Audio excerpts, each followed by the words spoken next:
everybody. Thanks for coming to our talk. Thank you, Moad, for hosting this. And I'm really happy to be reunited with my friends and, off and on collaborator, colleague, Bobbi, to have a little informal conversation that we are calling Through a Trans Lens, which is very open to interpretation. So thanks for joining me, Bobbi. Yeah, I'm so happy to be here. Just talking to you, talking about all the things we're going to talk about. Yeah. Yeah. And so maybe we can just start with a little bit of an introduction about who each of us are. Do you want to go first? Or I could, either way. Sure, you go first. Okay. So my name is Rhys Ernst, and I'm a filmmaker and an artist. I primarily am working in the medium of film, although I've also worked in photography and other mediums at different points. I'm probably best known, outside of film, I'm probably best known for a photo series I had in the Whitney Biennial in 2014, a project called Relationship that I made in collaboration with Zachary Drucker, which I think there's a couple of photos on display right now at the Body Electric show at Moad. And within film, I'm probably best known for working on Transparent. I was a director and producer on the show for 4 seasons, and I created the title sequence for the show. And I have the title sequences. There's 4 of them. I made 4 different ones for each season, and those are on display in the show, The Body Electric, as well, without the graphics, but just the kind of films of each of them, because I kind of treated them like little art films. And I've also made a bunch of other, shorts and art films and stuff such as She Gone Rogue and The Thing. And my most recent project that's out in the world is a feature film called Adam that Bobbi was one of the leads in. And that's how we got to really know each other well and work together. Yeah, I'm a big fan as well as friend. I am Bobbi Menwes. I am an actor primarily. I've worked on a lot of different projects, a lot of indie projects. I also was in the show I Love Dick. I had some small roles on Transparent, which was kind of like how me and Rhys first started to enter each other's orbit through that realm. I'm on the first season of Euphoria. I'm different stuff. Maybe if you're watching this, maybe you know, maybe you don't. But yeah, most recently I've been working on a lot of like experimental films, which has been really fun. Like the directorial feature debut of Daniel Askell is kind of like probably the most soon to come out thing that I'm excited about, but we can talk more about that later. And then I also work a lot in the arts. I helped start and run an art collective as a teen growing up in New York that then went into my young adulthood, which that kind of work I continued doing a lot of like independent publishing, zine world stuff in New York, at the art book fair at PS1, doing stuff for the warm-ups and curating a lot of performance artwork. And also making performance artwork and being in other people's performance artwork, and then that kind of overlapping into acting stuff as well. And then I guess I can say that I'm starting to do some writing stuff, which is new for me to say out loud, but it's been fun. Cool. I didn't know about that. Yeah, I know. I was like, we didn't really talk about that last time we. Yeah. Well, it's very new, but just today, like a collection of essays that is being released through Penguin that I have an essay in was just announced today. So I'm like, oh my God, I really have to like step into the reality that this is another one of my like multi-hyphenated identifiers now. So That's I'm amazing. coming out as a writer. Congrats. That's funny because I also sort of say that I've only recently started identifying as a writer in the past couple. And I guess when I say writer, I mean screenwriter. Like I didn't identify as a screenwriter for a long time, and it actually took me a while to be able to kind of claim that for myself. So it's funny that you're using a similar analogy. Yeah, it's funny that we kind of intersected first through the whole kind of transparent Topple, I Love Dick, that kind of universe.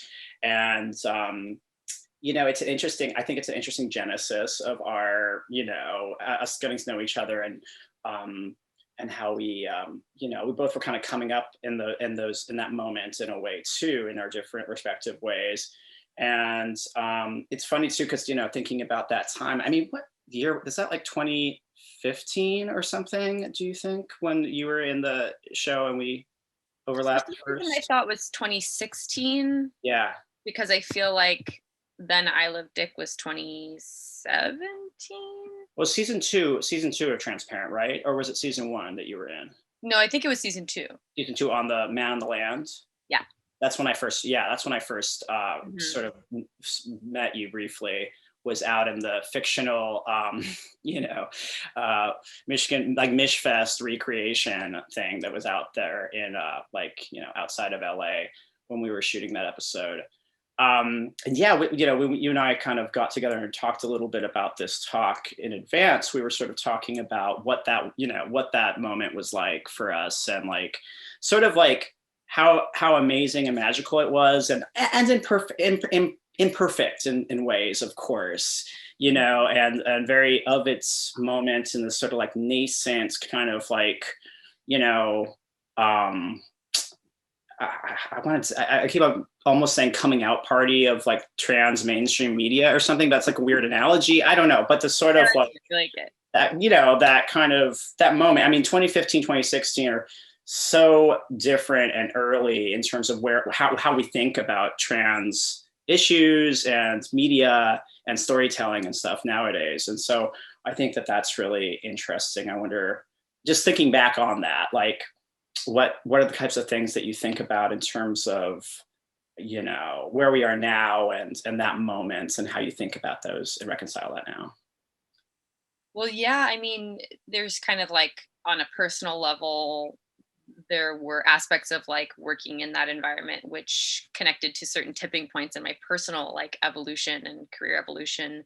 But then definitely, like you're kind of touching on, like um, it's it's reflected also kind of in mainstream media and trans visibility and all these things. And then I'm sure we'll talk about Adam and the way in which like that is speaking about a really specific, that's a period piece, although it's set in what, 2005? Six. Yeah. 2006. And then you like 2006 to 2016, that's a decade later. And then now, we're not at 2026, not yet, but we're kind of like we're like getting further away from that. So it's kind of like these, a lot can happen in 10 years in terms of like trans literacy in, mainstream media and all these things. And I mean, for me, just on a personal level, getting to work on Transparent was like such a dream, even though it was like kind of a small role, and like, working with Cherry, and like, having my own personal memory of like seeing Eileen Miles, like reading a poem about fucking her girlfriend, who I played a role that was kind of inspired by that girlfriend. Like, just like all of this kind of like culmination of things like that I, grew up around the like, the history of in New York, the queer history in New York, growing up around that, and always knowing I was queer, always kind of being out as queer in a very kind of nonchalant way, but not being out as a trans person yet. When I worked on Transparent, when I worked on I Love Dick, and was working with a lot of, trans creators in my industry, people who were out, other people who were at different points in their journey as well, like working a lot with Joey Soloway, and like, yeah, there was just a lot about that time that was really exciting, like just being around the energy of Topple, and like the world that you were a part of, and Zachary, and all these amazing people. And yeah, just like this idea that like we're gonna change things, and like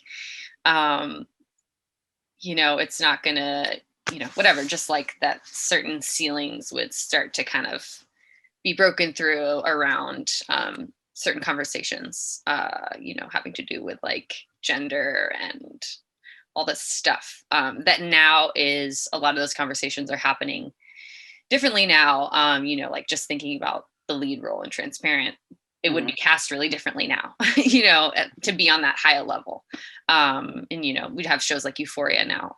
So it's just a different world in terms of like media and how trans people are represented. And I think a big part of that is, well, I think one thing that was a part of that world, like a value that was a part of that world, and that I felt, especially working with you then on Adam, was an emphasis on like, nothing about us without us, kind of this kind of messaging.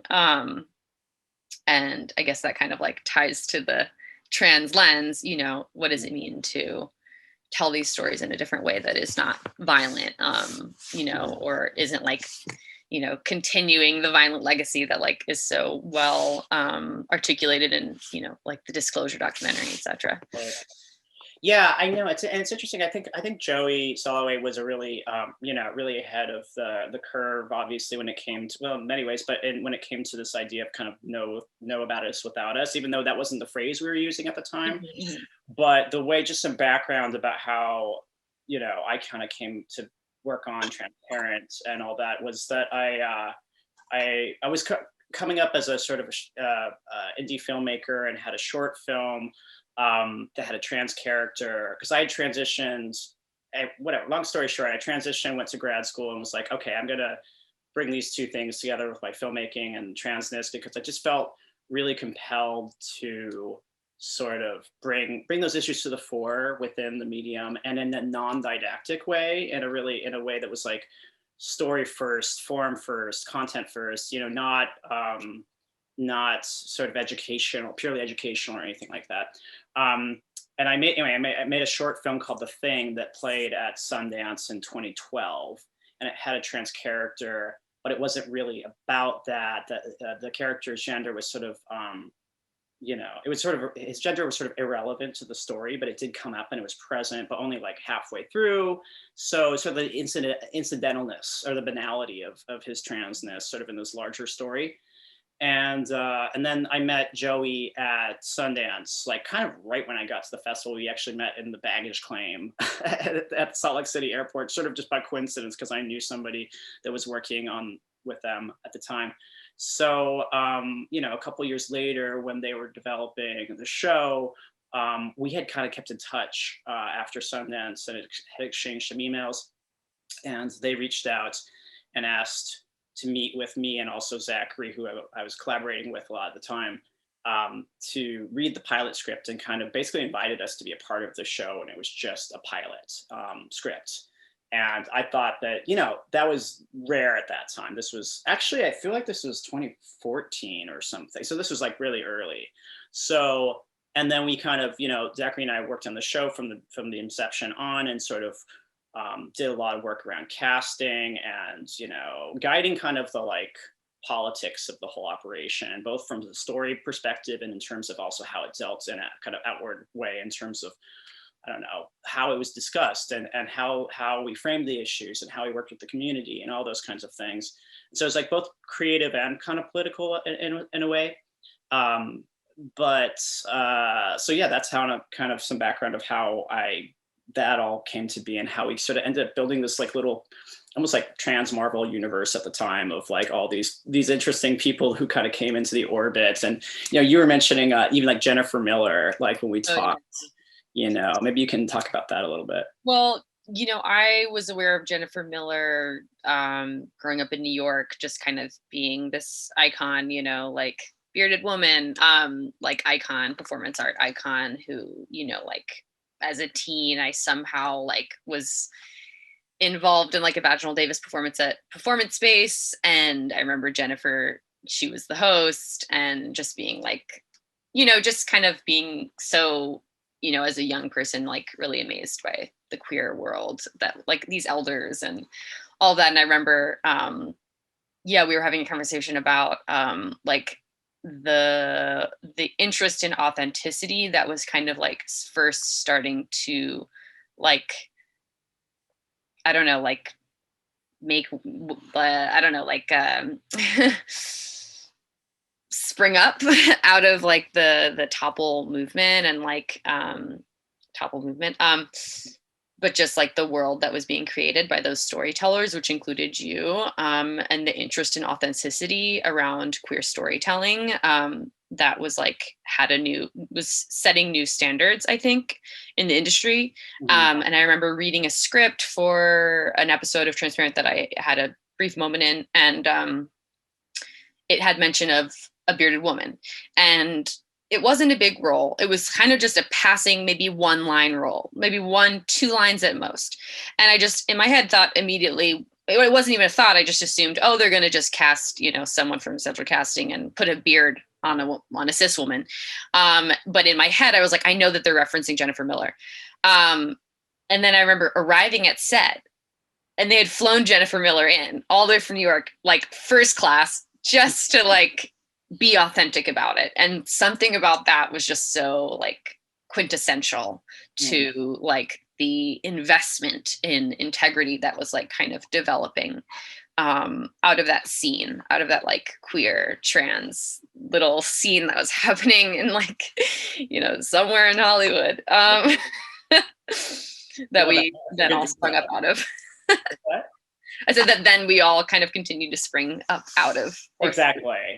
Exactly. And it's another funny thing that I remembered about the fact that you and I kind of formally met on that set of the fake Mishfest, Michigan Women's Festival episode, was that later on when we did Adam together, Camp Trans was such a big part of that story. And I mean, just a little background on all this for people who aren't as familiar with this history. I mean, maybe you can help me on this history a little bit, Bobbi. I actually made I can say, if you Google We've Been Around series, I think it's like we've been around series.com. I'm not trying to plug stuff, but it's an older, why not? It's an older series that I made of little short documentaries on trans history. And they're actually all really cool. And they're all 5 minutes long and I think they're really interesting stories. But one of them is on Camp Trans, which is this real thing that I was always really fascinated by, because if you know about the history of the Michigan Women's Festival,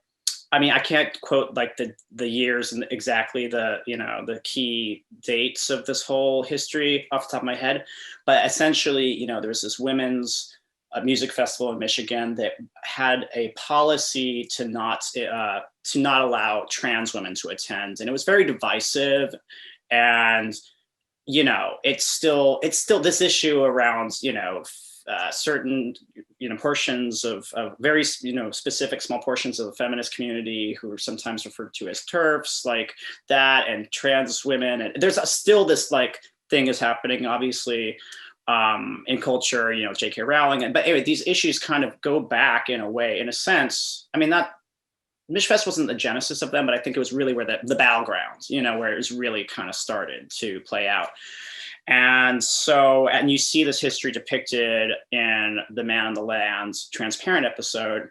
But another piece of this history was at the time, I think in the late 90s into the early mid 2000s, there was this protest movement that kind of was born out of this situation, which was called Camp Trans. And literally across the street from the Michigan Women's Festival, there was this other camp, which was called Camp Trans. And it was like, it started with like a handful of people, and then it slowly grew and grew. And I always thought that history was so interesting. I never went. I was a little young. I heard of Camp Trans. It sounded cool. Like I had friends that had gone, like when I lived in New York, and I lived in Brooklyn, and the mid 2000s, around the time that Adam was set, just by coincidence. And I remembered from that time, I knew some people who had gone to Camp Trans, and it sounds like Camp Trans, like what? It sounds so cool. Like, what is Camp Trans? Oh my God. So I was captivated by that, made this short documentary about it, was already thinking about like the Mishfest history because of Transparent and other things. And when I made the documentary about Camp Trans, I made it in sort of like a non-traditional way. So I wasn't doing talking heads or anything like that. I it was kind of mixed media and made a bit more like an art film sort of sensibility. But one thing I did is I took a VHS camera like out into the woods, and I had like 4 friends dress up like in 90s clothes and sort of act as though they were at Camp Trans. And I just got sort of filmed snippets of it to be almost like found footage, and you can't really tell that it was staged because it looks like found footage and it's cut into the doc. But I was recreating Camp Trans out in the woods. And this is well before Adam.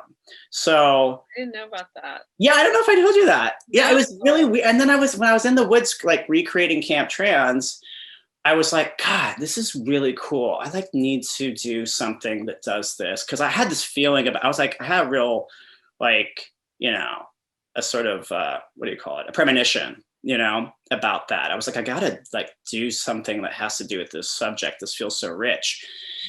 And then like, I don't know how much later it was, a year later or something like that. I got, approached by the producers of Adam with this script. And the way that all came about was that, literally I was like, I didn't really know that much about the project. Like I had heard that there was a book called Adam. In fact, I knew of Ariel Schrag, the author. I had already known of her work. I actually really liked her work that I was familiar with, but I hadn't read Adam. And I'd heard it was like controversial. And I was like, oh, I don't know about that. I just sort of like avoided it, or not. I just kind of forgot about it. Like I didn't like pursue it or not. I just like, it kind of passed me by. And then I was approached by Howard Gertler and James Schamus, the producers of Adam, kind of just out of the blue, and they were looking for a director. And I was recommended through the grapevine to them.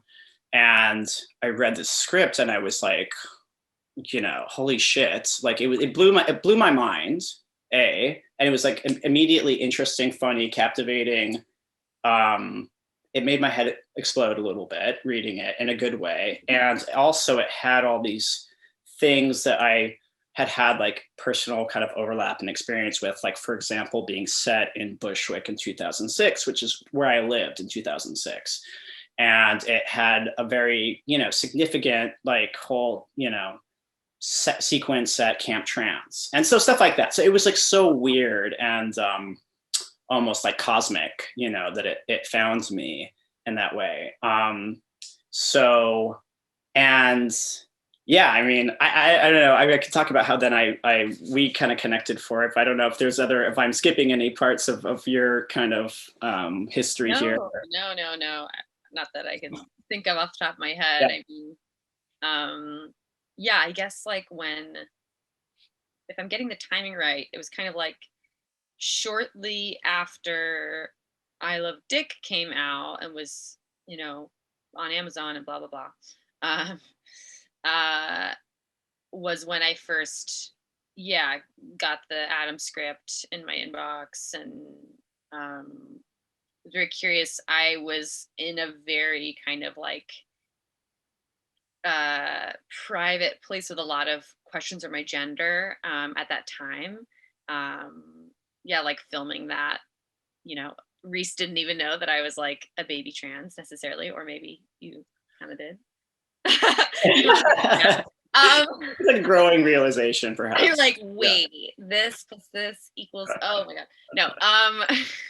But I just was like in a place where I was like with very, very close people to me, having conversations around my gender that were very like vulnerable and raw and in the process. And so it was interesting to get this script, and be like, oh, like it's a very different trans narrative than anyone I've ever come across before. And like, because I am really not out as a trans person at all to almost anyone other than maybe like 2-3 people, this is all still new to me to know how to feel about these things and how I feel these stories should be told, or what do they mean to me. And but I definitely was really interested, and I had already known Rhys, and I mean, truly, I felt this way then, and I feel this way even more after the movie being made and seeing it, and it being received by people.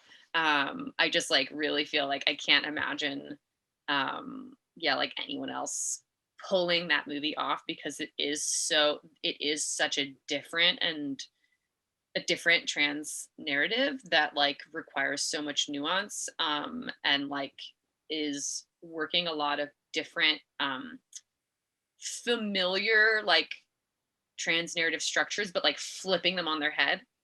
Um, and yeah, I don't know exactly where I want to go with this, but yeah, I mean, it was just really special to like get on board that project. And then, as I've shared with Rhys, like, um, you know, like post production to premiere, like so many things were going on in my personal life. Actually, after shooting that film, I took a break from working on any kind of film at all, film, TV, anything, and was kind of considering stopping acting in order to kind of make more mental space for my own like transition and like, you know, that my transness, and my gender and everything that came with that.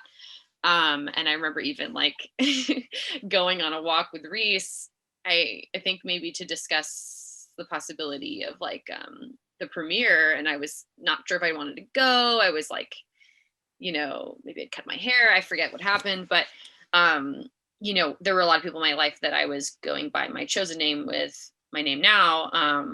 But I hadn't made that name known publicly, and it just was so much going on. And I was like, I think I'm going to quit acting. And Rhys was like, please don't.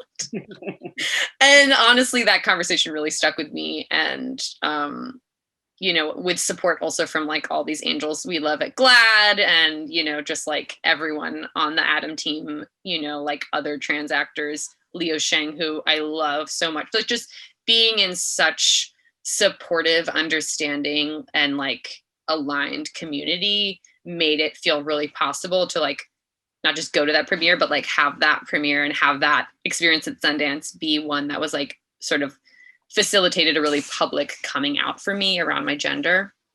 And just, yeah, to feel so supported by the specificity of that project. Like, I just can't imagine like if it was like a different project that I had to do that with or something. That, yeah, it was just really special for me. And yeah, it was really special for me. And then like after that film came out, I was like, maybe I'm gonna try auditioning again. And then like, you know, within the next 6 months, I was working on 2 different projects that I felt extremely excited about. I was like, oh, wait, I think I will keep acting actually. Thank God. I really tried to like, please don't stop, Bobbi, you're too good. But yeah, no, it is really interesting because like I think again, it's sort of like it just had to be this way, you know what I mean, or it was meant to be or something. And you know, when I thought of you for the role, it was just before we'd even met to audition about it, just was so clear, like I was like, this is the person. Like I just kind of knew that this was going to be right. And it was, you know, and you also on the kind of festival circuit, you and I would say on Q, if we were on Q&As and stuff like that, we would talk about how it was really interesting because you as a person were so much further along in your like trans literacy, queer literacy, everything than the character you're playing was, who's basically a cis lesbian who's, you know, getting things a little wrong.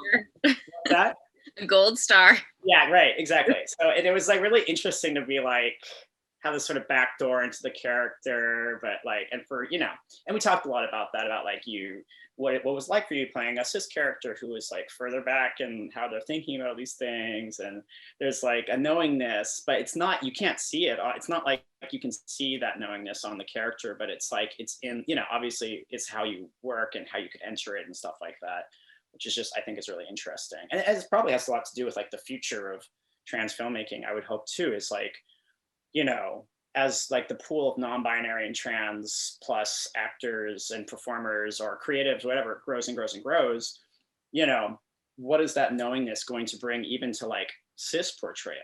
You know what I mean? Or like getting it wrong portrayal, you know what I mean? Because it's really, it's always sort of, I actually saw just the other night, I finally watched, I just seen clips of it, but Dressed to Kill. I don't know if you've seen this movie. I haven't seen it, no. There's a clip of it in Disclosure.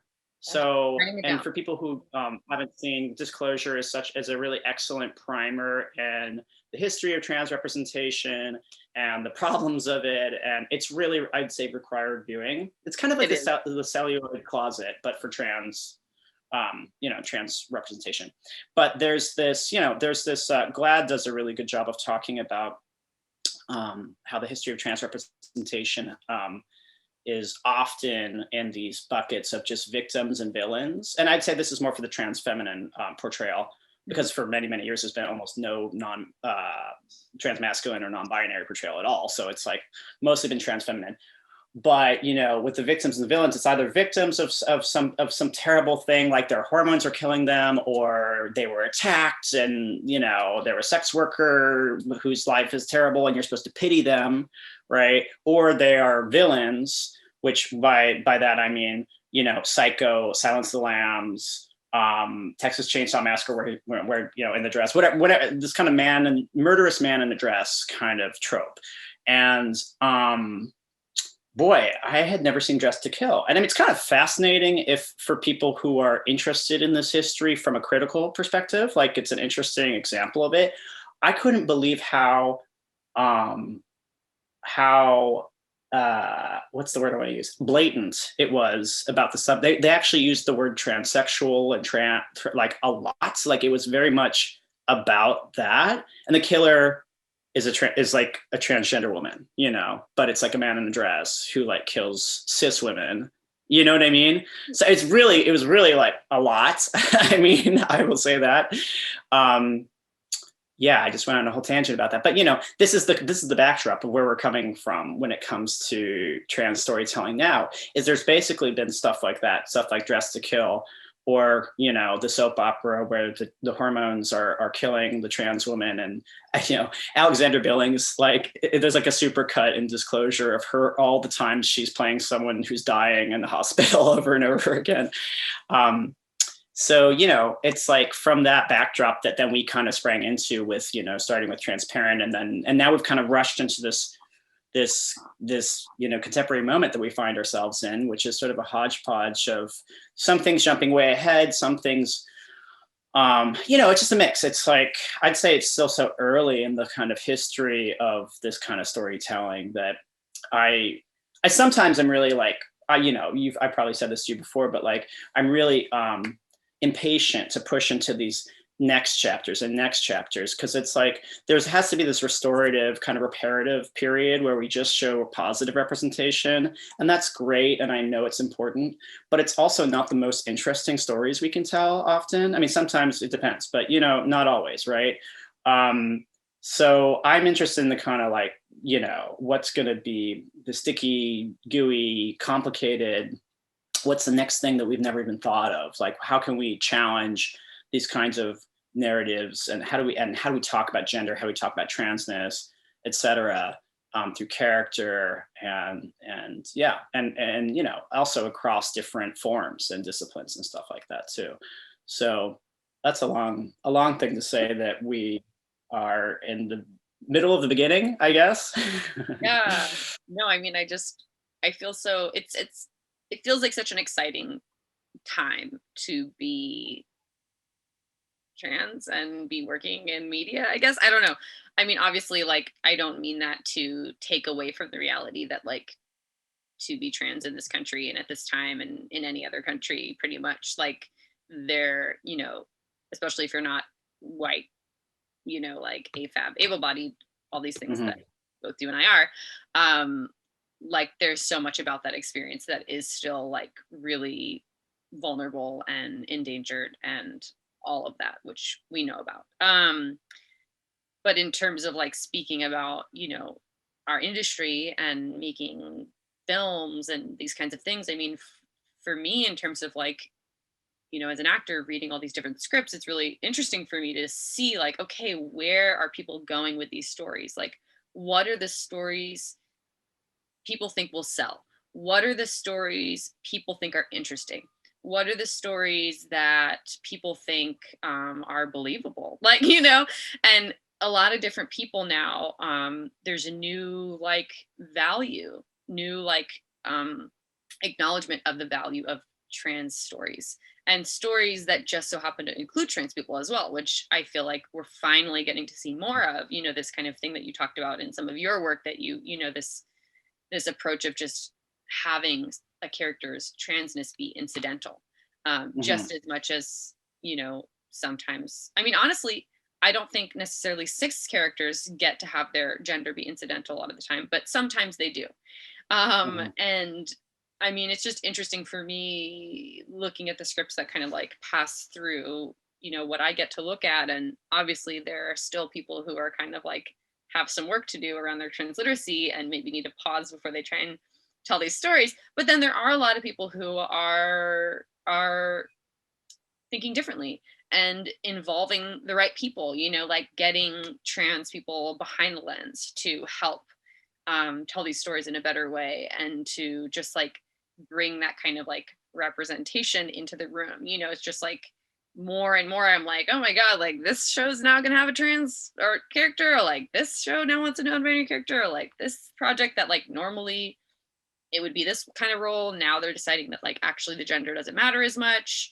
um and it's just really interesting to see that like it's really expanding what's possible in terms of these things. And for me, it's also interesting the roles that I have been taking since then. I mean, I wouldn't identify any of the roles that I've taken since coming out as cis roles, but some of them actually were kind of written to be like, one in particular that I worked on this past summer was sort of supposed to just be a cis female character, but in the collaborative approach that I was able to have with the director, we kind of tweaked it, and although like the movie has nothing to do with this character's gender at all, it somewhat has to do with like this character's queer sexuality. But like, we decided that this character binds, and we decided certain things about this character that to me code them as being a trans character without it needing to be explicit. And so, I mean, I think trans people who are watching things are sometimes looking for these things, even if they're not meant to be there. It's like the thing about as we move through time and look at the past and all these things is like the language changes too, right? So it's like a character in the past who we would say is like a butch person, like maybe in a different lens would be considered a trans masculine person. But like, the language is changing and it keeps changing and evolving, and there's like all these other names for other genders that I'm still learning. But I mean, in terms of what it means for film and TV and storytelling, right? It's like these things can seem kind of like, oh, it's just TV, it's just movies, but it really does affect people's lives. I think, again, like not to keep plugging disclosure, but like they really emphasize how harmful representation like has perpetuated harm to the trans community. Yeah. Loud sound going by. But yeah, just like to do reparative representation, and for that to be, I guess, through a trans lens. Yeah, totally. Yeah. Yeah, I know. I mean, I've heard, I don't know if this statistic is still accurate, because I think it might have, the numbers have changed since it was first established, but I like the statistic that was accurate at least a year or two ago, which was like more people think they've seen a ghost than met a trans person. So that was accurate at least 1 or 2 years ago. I think maybe the numbers are growing, but transness is obviously like a small minority, or relatively small minority, and you might not know you've met a trans person, even though you probably have, right? But the point is that most people learn about transness from film and TV, because it's a small group that they may or may not have had, direct, meaningful contact with, like, if you will. And part of that also has to do with the history of like, marginalization and like people, not being given job opportunities. Unemployment is still a huge problem in the trans community, particularly for trans women of color. And so, when people are sort of repressed outside of normal, quote unquote normal, like workplaces or whatever, just parts of the world and society, it also contributes to this kind of like repressive issue. So, it's a vicious cycle basically. And then the media perpetuates that, like, trans people are untouchable or crazy or monsters or weird or whatever. So yeah, it's a lot of undoing that has to be done to kind of get on just a sort of I mean, even the idea of a level playing field. I mean, that's a sort of arbitrary, and it's also kind of, there's no real it's not even like a approximation of equity within the trans community. It's such a big, diverse, broad community by nature, but also things, like you said, affect different parts of the trans community differently. But anyway, that's a little bit of a tangent about that. But I mean, we were talking a little bit the other day about sort of just the notion of trans visibility, and kind of struggling with these phrases, even like trans representation, trans visibility. And I personally, like, I don't know, I sort of struggle with those phrases and don't really like any of them per se that much. And like, how can you even like deign to represent a whole thing? You know what I mean? Like, I'm representing like maleness or something like how could you ever do that? How could you ever sum that kind of thing up? And obviously transness isn't always visible either, so that there's all these kind of problems with these phrases. But what are your takes on some of those phrases and ideas? Well, it's like some of these things have been kind of like, I don't know if I want to say weaponized, but what they mean has been kind of like pulled a lot of different directions. And so much of what you're saying really resonates for me. It's just Trans Day of Visibility not too long ago, and I was kind of on my phone scrolling through different people that like I respect, having this kind of discourse around like, what does it even mean, and like forgetting exactly which one of my friends said this, but I thought it was so smart, and I'm regretting not remembering her name right now. But basically the idea that visibility without protection is actually a trap. Right. And the way in which visibility is not enough, obviously. And in terms of representation, and what does representation in the media do for visibility? I mean, the thing is that like no single person can represent a group of people perfectly. It's always going to be imperfect. It's like the history of cinema so far has had a white cis man be the representation of all of humanity, that matters. Obviously that's a highly, highly, highly imperfect representation of humanity. So similarly, when we represent, the trans community in characters, and in our stories, like basically the more variety of kinds of people we get to actually tell stories about and for and with, the better we can kind of like work with the impossibility of representation. Because really that's what it is. It's kind of like, it's a setup. You can't represent our community perfectly. And so that's why I think the thing of having more and more of those characters and having them look so many different ways is so important. One of the first films and projects I worked on after kind of like coming out as non-binary sort of like tried to play with this, the pickle of representation, right? The pickle of trans representation, was to have multiple trans non-binary identifying actors play the same role, to kind of play with that. And it's a film called Under My Skin. And part of me was like, oh, I wanted them to like push it even further. But I thought it was such a good idea, such a playful way to kind of like work with that, because you're never going to do justice to the entire community. That's just not possible within one character. And I think, like you're saying, it's kind of just, or like you said earlier, perhaps it's just about really telling what's going to be an authentic story, and doing the best to tell whatever the story is about said character. And then just keep bringing kind of support towards more and more of those stories, I guess is what I'm thinking.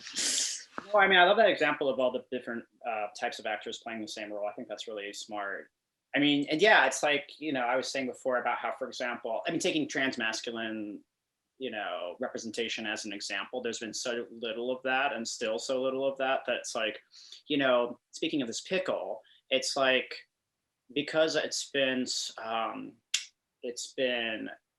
withheld, or it hasn't existed for so long, there's such a pent up desire from that community to see themselves reflected in a sort of, in a positive way, in a nuanced way, in interesting ways. But it's, one thing comes out and it has to be it has to, there's like a pressure for that to speak to everybody, represent everybody, because it's been so, um, I can't think of the right word, but it's been so, there's been so little of it. It's such a frustrated, feeling for so many. So Mhm. that's like, you know, that's just a little bit about more about that pickle that you mentioned. Yeah. But I do think that, like you said, like just more and more and more is the answer. And it's going to take a little time, and one of the things about being trans is it's so nuanced and it's so different for each individual person, and even at different points Mhm. of that same person's experience, that representation just kind of can't keep up with that nuance. You know what I mean? In terms of the the need for nuance and to kind of reflect back so many different types of experience. We're at a backlog, I guess, if you will. Mhm. Mhm. Which is an interesting and challenging place to be as a as like a creator, artist, filmmaker, whatever. I personally find that like can be very challenging, because it's sort of like no matter what, you're going to disappoint people, I think. Or that's sort of how I feel. I mean, maybe that's looking at the glass half full, or sorry, half Someone, empty you're gonna rather. disappoint someone. Yeah, exactly. I mean, which maybe that's true of all, like, of making anything, but there's this extra kind of personal, political pressure, Mhm. upon it, Absolutely. which is challenging. But we're navigating it. We're doing our best, and I Yeah. think it's gonna be. I mean, the good thing is it's like a long. I always think of these things as the long game and the sort of long road of it all. And like you were saying, looking back to like 2016, it's so different. 5 years ago, it's so radically different. And I've said a couple times in the past that queer years are kind of like dog years, and how much happens in per each year. And we talked about that in terms of Adam, because looking back at 2006, the way the queer and trans like experience or community or whatever in these individuals are how they're depicted, how they represent themselves, how they talk, the language, the ethos, and everything about it, the identity politics are so specific to 2006 that they're practically unrecognizable now. You know what I mean? And that was an interesting thing that happened, on the sort of in the reception tour of the project of the film, where particularly some younger viewers were so like, what the hell about what was going on at that time? Couldn't believe the kind of social norms of that period. We're so shocked by some of those things that were actually 100% accurate. You know what I mean? So that was like a funny, cognitive dissonance kind of experience I thought came out of that. Yeah. It makes me think about the language around these things and around gender that keeps evolving. Like, language that was just what people were working with at that time is now, language that we might, that most of most people in the community would find totally unacceptable. Yeah, exactly. And it's just, it continues to evolve. I feel like I'm like, you know, interestingly, it brings my attention to the way in which sometimes as kind of marginalized communities, I guess you could say, um, there is like this political pressure that I feel like you're speaking to around whatever we put out, because it's on behalf of this vulnerable community, which has had so much harm done to it by misrepresentation. So the pressure, there Mhm. is a lot of pressure on the kinds of representation that we choose to make. It's funny. I mean, I even feel that sometimes, just like, making a silly post on my Instagram, like you never know when there's going to be like some hoopla in the comments about like, I'm talking about trans day visibility. Sometimes next thing you know, there's like some many comments later, people are talking about abortion. I'm like, I don't even know how we got here. Um, but not to go on a tangent, but anyway, just it is this interesting thing where I'm like, I'm looking forward to, I mean, I love that level of critique and that standard. And I want that to be the standard for everything, in a way. But I also am excited about the way in which, as more and more people get in that door, it takes a little bit of that pressure off of what trans creators get to make, Mhm. and that it doesn't have to be everything for everyone within that community. Yeah, the burden of representation. Yeah. Burden of representation. Anyway, and that'll be all. Thank you. Good night. No, it reminds me of I thought a lot actually about this example of the Todd Kalin film, I think from 1991, called Swoon, from new queer cinema era. But it's about I think their names were Leopold and Loeb, the gay couple. Anyway, there's this film. It depicts this true like historical account of this gay couple that murdered some people, one or two people, I'm not exactly sure. But it's also the inspiration for the Hitchcock film Rope, if you've seen that. But basically, 1991 or two, or whatever year that was, Tom Kalin, queer, indie filmmaker, makes this film depicting this complicated story of this gay couple that killed somebody, and it was really, really. I don't know if reviled is, maybe that's too strong a word, but my impression was I wasn't really, I was too young for this, but like there was a backlash, right, from the gay community of like, no, we don't like this kind of representation. We're still, trying to get basic rights. Like, how could you put us, tell the story now, like, no, thank you, please don't do this, and that was sort of the moments. But then, and I think the film is really interesting. It's a really interesting film. But then it's like, now you can look at other like examples like Ryan Murphy and like, the Versace, series, for example. And you can have a gay killer now, which is the new kind of, that's like, I guess the progress that the gay community has made to be able to portray themselves in a negative light. And it doesn't hold the burden of representation. And in the trans scheme of things, in the trans time continuum, we're just not there yet. You know what I mean? And I mean, I'm like excited I always want to jump a little bit ahead. And so maybe, we'll see. But I'm not saying I want to see a trans serial killer per se on a series, but you know what I mean? But once you do get to that point, it's like I mean, white cis men can be the hero, the villain, the neighbor, literally anything,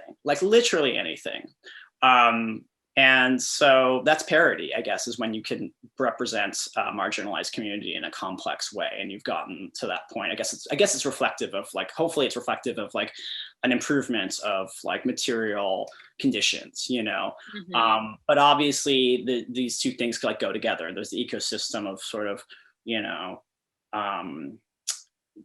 literally like social progress and material conditions and how media like, informs the populace around these issues. So, I mean, the funny thing for where I find myself is I have a little bit of I think I position myself primarily more as an artist before, and not so much an activist. I mean, I say that with like a little reservation because I do kind of have some activist sort of levels to my work, and I've done a lot of work around, for instance, getting trans people into the film industry and behind the camera and advocating for these kinds of ideas and stuff like that. But I do my primary interest is in art making and filmmaking and creative thought, and so sometimes that's not exactly in direct service of these sort of activist goals, but yet it is at the same time. It's sort of like, for example, putting somebody who's incidentally trans into a narrative is actually quite political in a sense. You know what I mean? Or actually, I guess you could say putting any kind of trans content anywhere is political. But I mean, questionably. Time, perhaps. What's that? Maybe still now. For now, it is. Yeah, for now it is. Point. Right. I mean, hopefully not forever. Hopefully not forever. Yeah. Yeah. So, and also just another little thing I was thinking about when you brought up Trans Visibility Day, Day of Visibility, it made me think about this kind of question that has to do with trans actors, which is sometimes, do they look trans? Like that's a question that I don't have other producers or filmmakers. I've heard this question come up. I've heard it from trans actors saying something like, oh, I didn't get cast because I don't look trans. You know what I mean? And so that's an interesting other piece of this like conversation that I've heard from trans colleagues in the industry, particularly actors. This is about, again, but this question of like visibility and what if one doesn't look trans, but is a trans actor? Anyway, so that's a whole other kind of, can of worms over there. But Totally. yeah, Yeah. but we can't fix that today, unfortunately. Not today, maybe tomorrow. Maybe tomorrow. We'll work on it. So what I wanted to ask you a little bit about what you've been working on. You mentioned a couple things. Sure. Yeah. Well, yeah, I mean, since Adam came out, I shot Under My Skin shortly after the festival, and that is starting to have its own kind of festival run, sort of in the indie circuit. And then obviously Euphoria season 1 is out, and I can't say anything about season 2 yet, but we'll see. Hopefully, yeah. Yeah, and then I worked on some other kind of smaller fun stuff, like with Daniel Askell, this director who is a friend of mine. We shot a Leonard Cohen music video together where I play Leonard Cohen, my first cis male role. It's awesome. People should look that up and find that music video online. It's really cool. Oh, How would they Google that? I think the song is called Happens to the Heart. You could also just search my name and Leonard Cohen probably. Yeah. And yeah, with Dan, after working on that music video, we ended up working on a feature together in Australia. We worked, it was all structured improv. It was a very experimental process, which I loved. I really thrived in. And yeah, it was really fun. We shot this very freaky feature that is hopefully going to have its world premiere sometime soon. I'm waiting to find out. Sorry, what's that one called? It's called Lunacy. I think that's the title right now. I think that's going to be the title. Okay. Yeah, and then after that, I also got to work on this Polish film, which was Polish-German joint production that I worked on last summer, and yeah, Kuba Szejak, kind of like an up and coming Polish director. But it was kind of really radical to work on that and work in Poland, kind of like, in the midst of a lot of protests happening there, specifically for trans and queer rights in that country, which are in a really different place. They're in a really different place than the States. I mean, in some ways, yes, in some ways, no. But yeah, just to work on a film that is revolving around a queer narrative that includes not just me, but another non-binary actor. I just was like, this is so radical that you guys somehow are pulling this movie off in the context, given the context you're in. And that was also a pretty like out there film, and was a character that was originally written kind of to be cis, and then was a very collaborative process. So yeah, and then there's other things kind of on the horizon that I look forward to shooting. Obviously with the pandemic, a lot of things have been kind of like here, there, pushed back, So yeah, I mean, I'm excited about all of that. And then also, yes, this book announcement just came out. Oh my God, I'm like, let me not mess up the title of the book. It's a collection of essays from Amelia Abraham. And yeah, there's a lot of amazing, I'm one of 35 queer people featured in it. And I think the title is We Can Do Better Than This. And yes, talking about representation, talking about activism, a lot of people talking about a lot of different things. I guess you could say my thing is about beyond the binary, but I know we don't have a lot of time left, and I want to hear about things that you're working on too. Well, sure. But first of all, I love that name. We Can Do Better Than This. Yeah. That's a great name. And that's actually very like, I feel like that's very relevant to like what we've been talking about this whole time too, about the sort of like where we, the moments we're coming from the more distant past or actually still now. I mean, it's like the distant past of these kind of like, of this type of storytelling, or the trans condition is still very present in some ways, very much unchanged by the sort of like changes in the media landscape. But yeah, in terms of what I'm working on, well, I'm kind of boring because I can't really say there's one thing. It's all secret. Yeah, I'm doing one thing that's secret. I wish I could tell you about it right now, but I can't say. But I just shot something. Yeah, and it's sort of like might be a bigger long-term project that I can't say anything about because it's a big, exciting secret. And what else am I doing? Oh, well, I wrote a feature script, as I said at the beginning of this. I've finally come out as a screenwriter. Proud, very proud. Thank you. It's been a long journey. But yeah, over, pandemic in particular, I got to really I got to do some writing, and I have been writing off and on over the years, but I wasn't ready to claim that for myself until more recently. But I wrote this feature called Cactus that is a middle-aged trans guy buddy movie. So speaking of representing representing that community, frankly, I don't want to represent any community. I just want to tell a story. You know what I mean? But that's what that's about. It's sort of about these middle-aged trans men and their, their imperfections and what they're working on and what's great about them and complicated and so on. And I hope to get that going soonish to make, because it's really a passion project of mine. And it sort of was born out of, for me as a trans masculine person, not knowing about or being able to locate sort of trans masculine elders for much of my life. I didn't know any older trans man, for most of my life. I've kind of gotten to locate a couple in more recent years, but it's a very small / invisible community. And, in terms of, imagining myself or, Laverne Cox uses this phrase possibility model. I didn't have anything like that. And so I didn't make it to kind of give the best, most varnished, perfect version of that, but what I thought of as, I don't know, what's real and complicated and chewy. So that's the project I'm most excited about getting started. And, I've got a couple other things in the works, but I'm really just ready to get out of this kind of quarantine moment and hit the ground running. And I feel like people are, there's a lot of energy to create stuff. So I'm excited about what's next and new collaborations and more. I want to read Cactus. I'll share it to you. Yeah. Amazing. This was so fun. Yeah, it's been so fun. We've been having a little kiki. Thanks for joining us, world. Yeah, it's fun for you, everyone watching as well. Yeah. It was half as fun. I accept that. Yeah. No, but thanks for attending, and check out the show if you can at MOAD. And thanks, everybody. Thanks.